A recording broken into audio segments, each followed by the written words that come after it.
Hey everybody, Jessica Henry Gray here. I'm really excited to bring you today's episode. I decided it would be kind of fun just to take a little break during what we have coming up here is the whole holiday season. I thought it'd be fun to just take you into the woods and show you how I like to find time to relax and just unwind from stress and chaos. And ever since I was a little girl, this is what I would do to really find myself in art. I would have a small backpack and a little stool. Sometimes I'd have my pony, and I would climb aboard and go out in the woods and just sit down and sketch some leaves or the root of a tree or just the way the light is shining through leaves, whatever the case. So I've got some watercolors, some colored pencils like the terracottas and some whites, some off-colored paper, white paper, watercolor paper, little bits of each, a little bit of water, and I'm gonna just go for a walk and see whatever inspires me. And if I just need to sit and be quiet, then I'm gonna do that. And I am showing you this today in this video because I feel it is important as we go through what's probably the most stressful time of the calendar year, holiday season. I wanna show you a really great way to just relax and unwind. And you don't even have to draw well, but we're gonna have a good time. Now stay tuned till the end of this video. I'm gonna show you my most recent prints, high quality Giclee prints available on my website now. You can have them in time for, actually in a couple weeks after ordering, but they are excellent gifts. They start at $35. Beautiful prints, some of my most popular paintings we now offer on print. So stay to the end and I will show you those available prints and how to just go right to my website. All right, you guys. So remember, if you enjoyed this video, to like and subscribe. So let's get going and we'll have a peaceful time.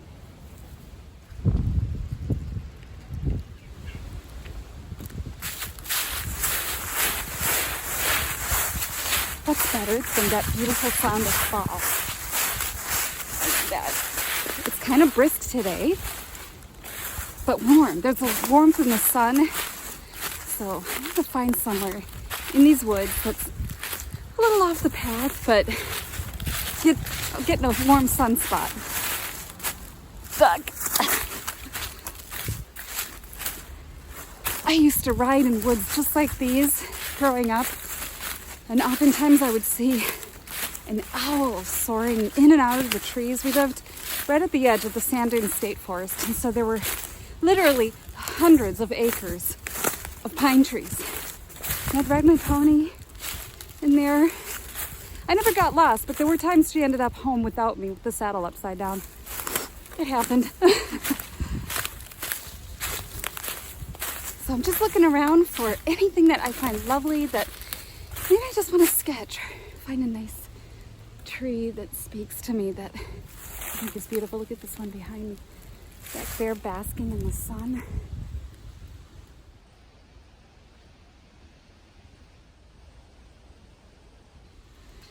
Maybe I'll focus on that one.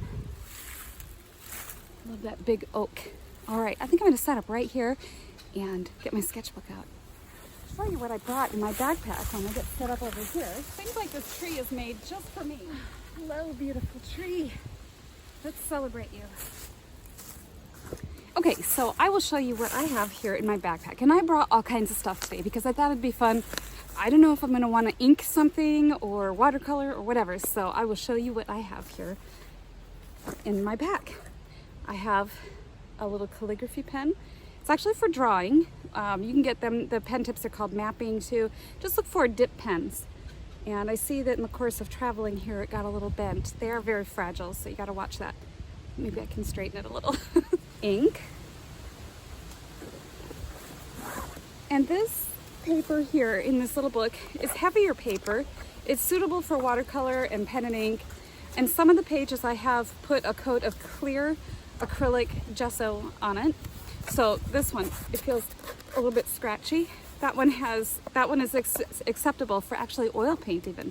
So I could paint on that. And you could do actually silver point if you had that. So that's just white pencil sharpener. And then in the main pack,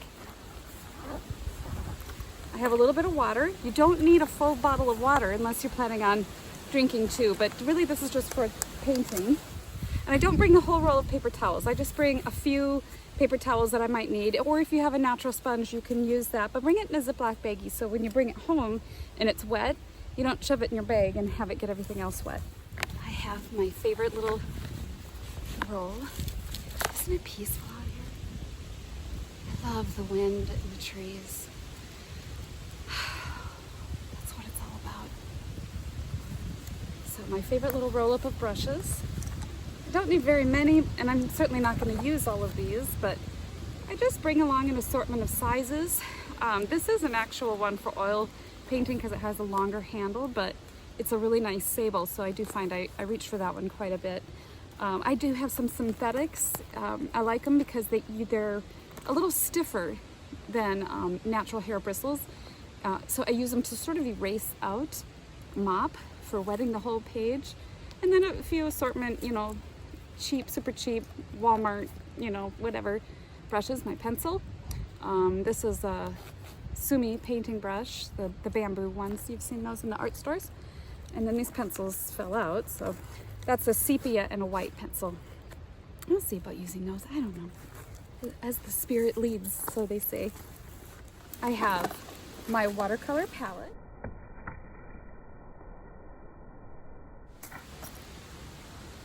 I think I made a contribution to nature with something that fell out of my palette, or a tree is throwing acorns, which is very likely to. I have just some watercolor paper. This is Arches, 140 pound. It is 7 by 10 inches, and it is cold press. I like cold press. I kind of like it more for nature, but if I'm going to do some tighter Victorian watercolors, I do like hot press for that because you can get a lot more detail. Hot press is smoother, cold press is rougher. So some of my paper has fallen out of here, so what I do is I just tape it right to a masonite board, and that's perfectly acceptable. And then I thought, in case I do any pen and inking, I have my lovely little antique inkwell. I just bought this, and I've been anxious to use it, and why not bring it in the woods and have just this enchanting inkwell to paint with. All right, and then I have my little pop-up watery container. Okay. I've had this 100 years, and it shows. And I think I'm going to start today with my leather drawing book, and I can show you some of the pictures that I have put in here already. Just in doing these sketches, when I come out into the woods, occasionally I'll find this gnarly old tree root that was leaning over the water. I enjoyed just taking the time. It's a form of meditation, just getting in there. That drawing does not look like a tree root, unless I told you, but it was really, to me, I remember that moment and how I felt and how peaceful it was. This was another occasion, these beautiful trees. And you can see the people down here, and it gives you a sense of scale, how big and elegant these were. This was early spring, so they didn't have leaves on yet. Then I just do some nature studies of just cotton and little leaves, brush, and little things that are just happy to be alive. Study different tree shapes. So this is a willow over here, birch, and just some other basic shapes for trees. This is an elm. You've got this apple tree type shape, and this is an oak. Getting in there and looking at some of these really gnarly branches and the big clusters of leaves that you have on oak trees. What I'm going to do is I'm going to find a blank page, and I'm going to draw just sort of the roots and the overall feeling of some of these trees. Maybe I'll focus on some branches way up high and just play with that a little.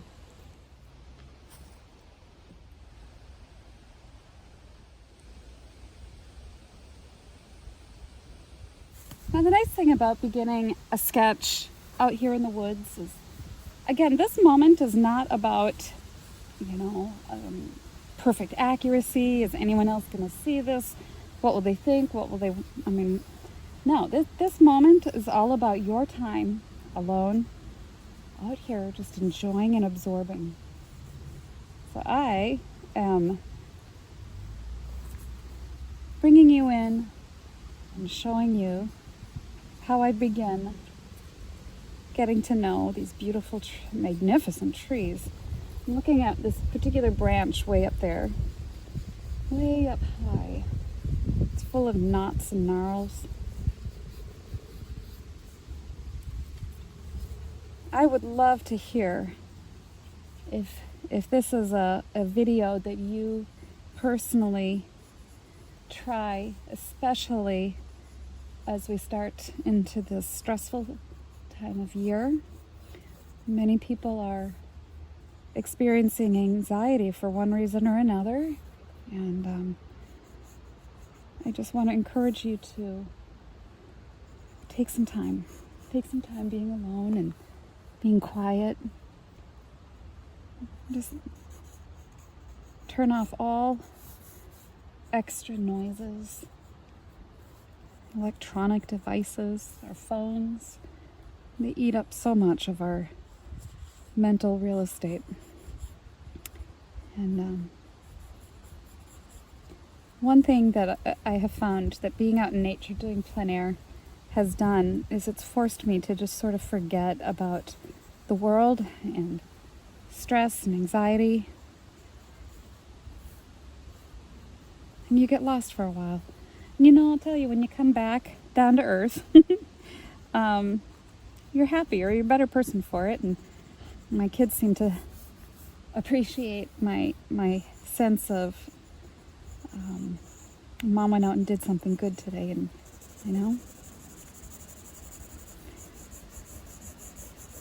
takes that edge off. I'm putting this, I chose this particular angle of this tree because I loved the way that the shadow crawled down this one side over here.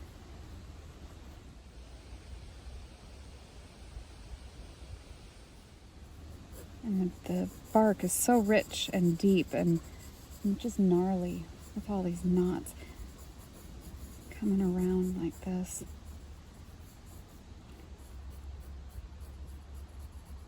And I think about the texture of the tree too, and we're always talking about the brush strokes and the way the brush strokes fall when you're plein air painting or painting a portrait. Well, trees are the same way. They have a way that your brush strokes, your pencil strokes, should tell the story. The way that they grow and little branches that got broke off over time create sort of a story in the bark of the tree. Sometimes you get this curly little, where a branch used to be, and it's sort of a knot that bulges out for no apparent reason. And you notice that too when you look at the wood of trees. That the knots and the curls and the waves.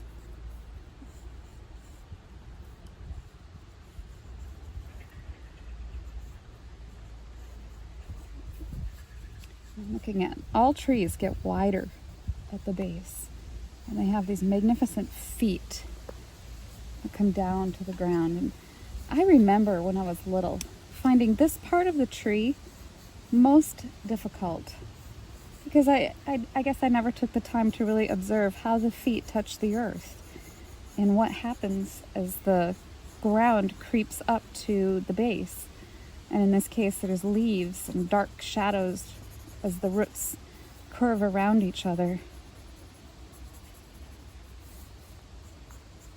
And the feet have a real foot, like a human almost, as they stand up straight. And some trees just go straight down. And you'll be able to study the different kinds of trees as you're working with them. Which trees do different things, aspens and birch, and many different ways that they live and tell their story. And there's a big toe coming this way with a sharp accent as this tree root tucks into this one, and it fades away into all the leaves and bracken down here. You can show that too. As I turn my pencil strokes now to a more horizontal, I guess that's a squiggle, it obviously shows that this is now the ground. Leaves come up and do their little business there. These two smaller roots curve about like that. And this big guy comes off like that. Okay, now I'm going to give this tree some shadow back here because I can really make this object look lit up by darkening the background over here.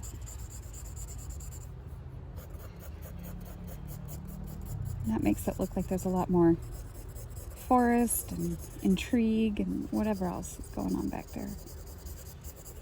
In this case, there were signs posted all over. Don't feed the deer. They are wild, so maybe there's a deer back there that I shouldn't mess with.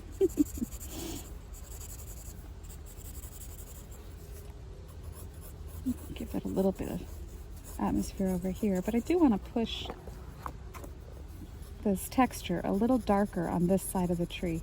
So again, I'm just kind of turning my shading to represent the texture. So I'm going acrosswise this way.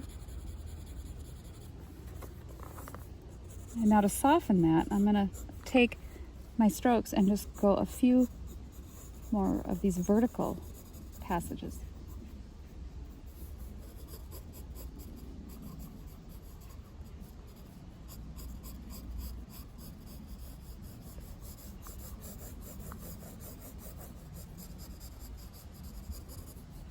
Let's curl some of this right in here.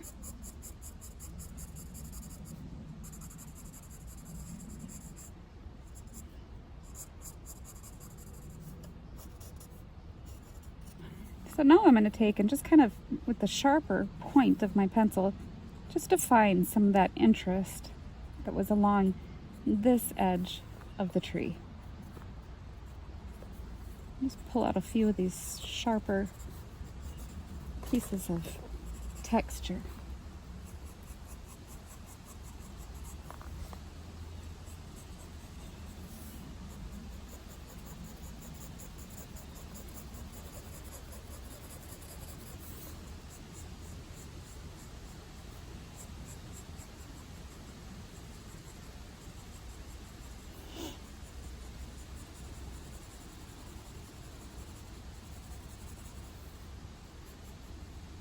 And then we'll cast some of these shadows from these branches here across the tree.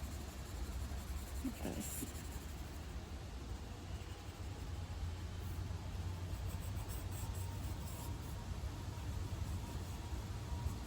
There. That tree has some character. Let's give it some white highlight. Now I'm only going to pull out where the light is hitting it the strongest. And again, keeping with the textural theme, up towards the top, I really don't want to get too much information up there. So let's just really celebrate what's happening down here.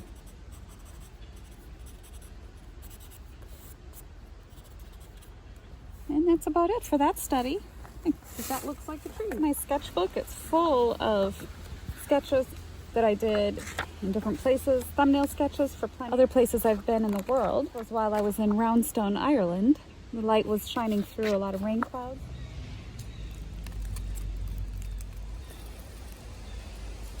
All right, so now I thought that I would do just some color studies, some of the beautiful fall colors that I'm seeing in and around where I'm sitting.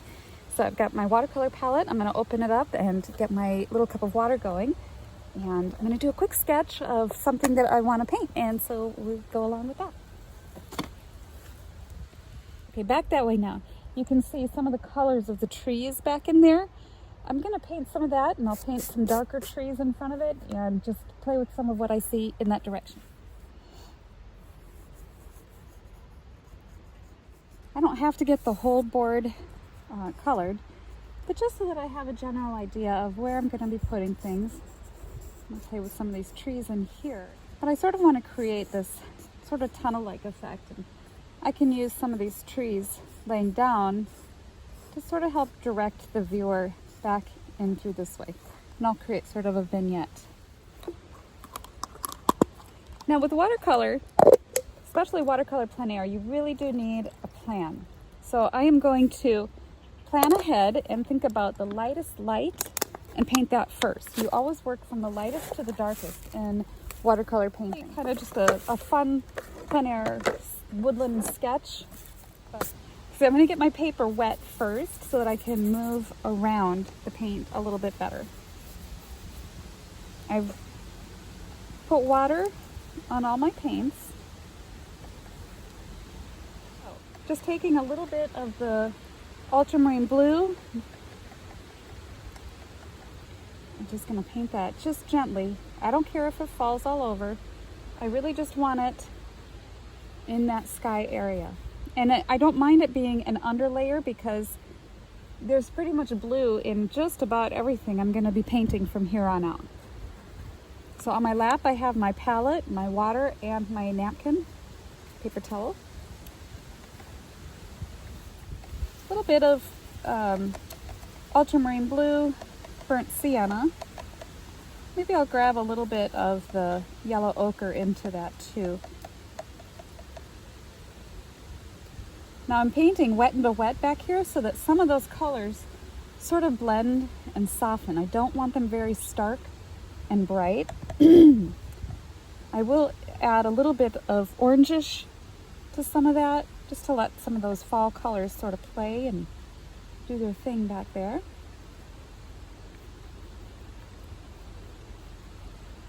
And taking a little bit more of that yellow ochre and burnt sienna, and I'll just kind of glaze that over the foreground, just a little. And then this is just the first layer, so we're going to let this dry a little bit. Taking a little bit smaller brush, looking back there, trying to assess. Okay, let's get some green going. Ultramarine blue, yellow, that's cad yellow, yellow ochre, a little bit of blue. That meadow back there is a very soft green. I think I might even wipe some of that out just a little bit. Now if I'm going to draw the viewer way to the back, I got to make sure that they have something worthwhile to look at. So we'll make it interesting back there, but not distracting.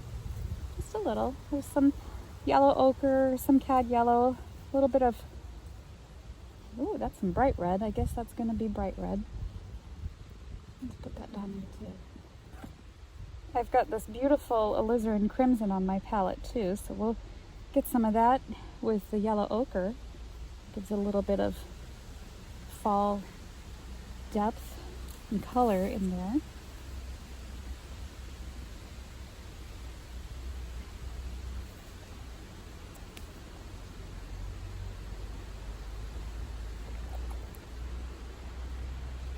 I think I'm going to just take some bright yellow. Oops, that's too. And just pop it in here and there.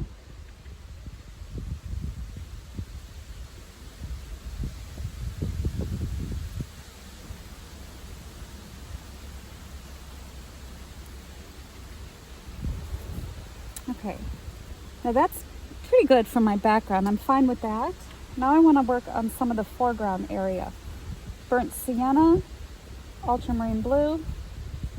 It's a little bit drier now in the foreground here, so I can apply it and it sort of stays in place. Now as these colors and these leaves get closer to me, I'm going to make them richer and more darker brown, like worms and siennas, like that.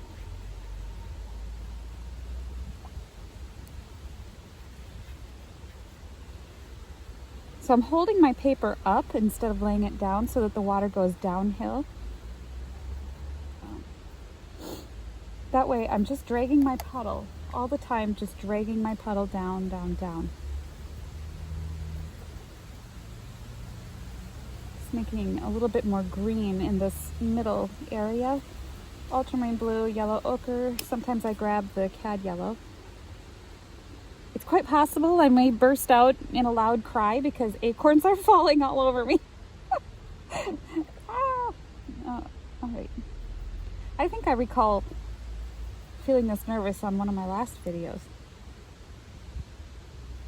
I'm looking out there and seeing still a little bit of green in some of these middle areas. All right, now way up above, there's some rich, dark colors. So I'm just gonna go right into alizarin crimson, and I apologize if you can't see that on the canvas. I'm just taking alizarin crimson, and it's pretty dry up there in the sky, so I'm just gonna sort of suggest some leaves on that side and maybe a little over here. Let's get some burnt sienna then. Look up there. You don't want to get too spotty, so kind of break up what you do with a little bit of just kind of dab it this way and a little dab it that way.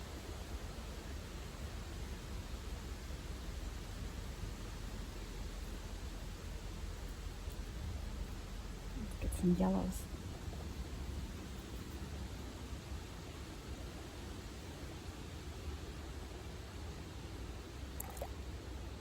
And that is, that red that I'm using is a scarlet. I have a scarlet on my palette, and I'm mixing a little bit of yellow in with it. Just to get some of these brighter colors in there.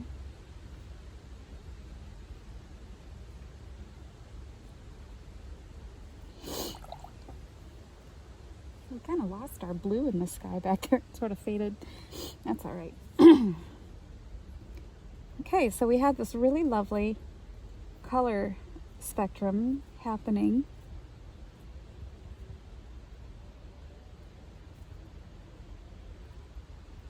Feeling like a beautiful fall sweater. Now I want to just pull out some of the darker, shadowy areas in the foreground. You'll see this really start to take shape when I put the trees in. And it'll all start to make a little bit more sense.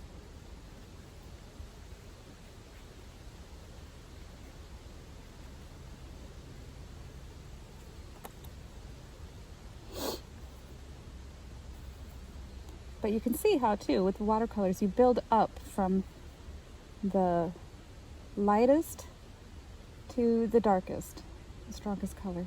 So that's how I work that background there, too, a little bit. Okay, now I'm going to mix up a darker color using ultramarine blue. Not very much water. The more water you add, the lighter it will get. Okay, burnt sienna, ultramarine blue. That's pretty wet, so maybe for these background trees, this will be better.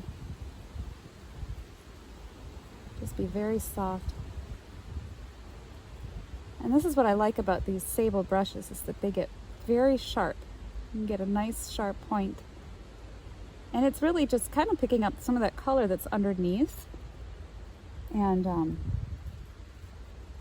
my branches are pretty much turning into fall colors instead of grays and browns, which is really nice. I do like that. I don't want them really dark and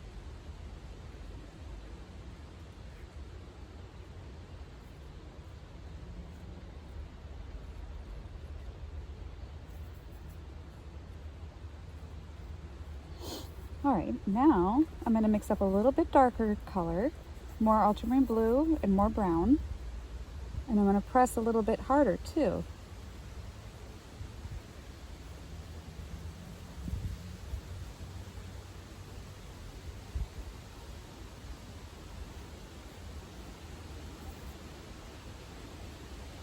Now you want to be careful of making it too stripy. You don't want to go too many stripes all evenly placed.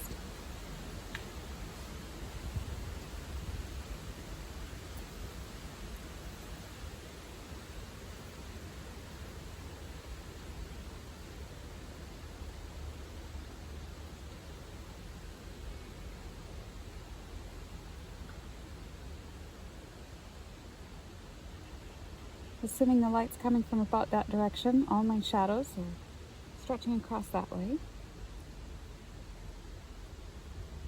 It's got a really nice sense of light coming through the forest too.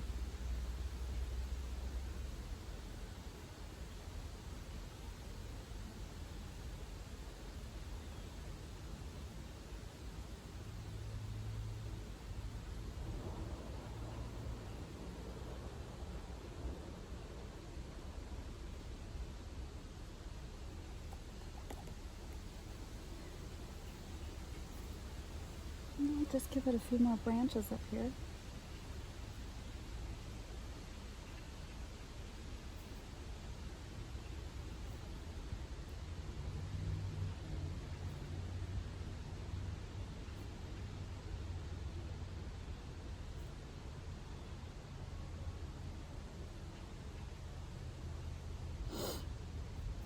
I'm going to take a stubby little brush now. It's my favorite eraser brush. I'm going to dip it in the water, wipe it off. I'm going to use it to rub out some of the highlight on this trees. So wipe it off every now and then on your paper towel, and it just lifts the paint up, just like that. You can see that a little bit.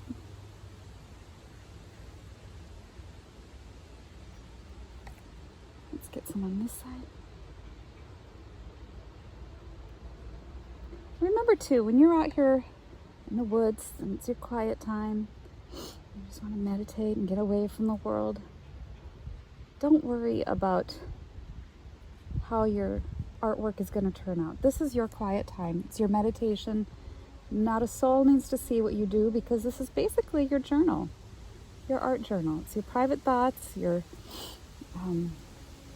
little world you create.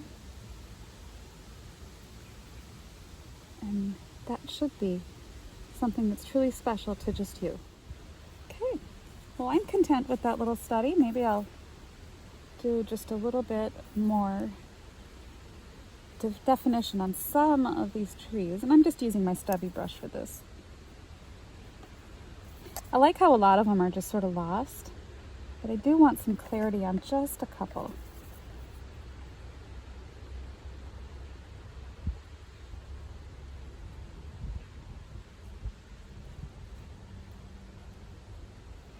All right, I think that has the feeling I'm looking for.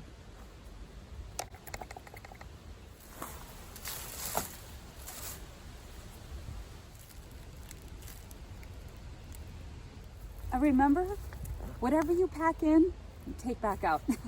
Don't leave any trace behind. Well, I may do just a few more sketches while I'm out here in the woods and just spend some quiet time looking around, thinking, just enjoying being out here. I hope that you find somewhere where you live, whether you are in the downtown city and you can go to the top of a building and just find a peaceful place there, or you live out in the mountains or by a lake or wherever you can go, that you will be able to find that special sanctuary and make it your own. Do some sketches, write some thoughts down, and just find your peace. All right, now stay tuned to the end of this video and check out my prints that I have. I think you're going to enjoy what you see. And some of you have been asking about the workshops. The one in France is full, but we are starting a waiting list. People do tend to have emergencies come up and have to cancel, whatever. So let me know if you are interested in that and would like to be on the waiting list. And the one in Florida is filling, but we still have spaces left. So if you're interested in coming to the plein air, 2 days plein air, 2-day portrait workshop in Destin, Florida, would love to meet you there. It's a 4-day workshop for $450. That's it. It's a really great deal. And we're going to be adding more to the year next year. So if you just go to my newsletter and on my website and sign up, you will get all the updates on workshops, prints, whatever. So I hope you guys have a wonderful week, and I will see you then. Don't forget to like and subscribe if you enjoyed this video. All right, you guys, thanks so much.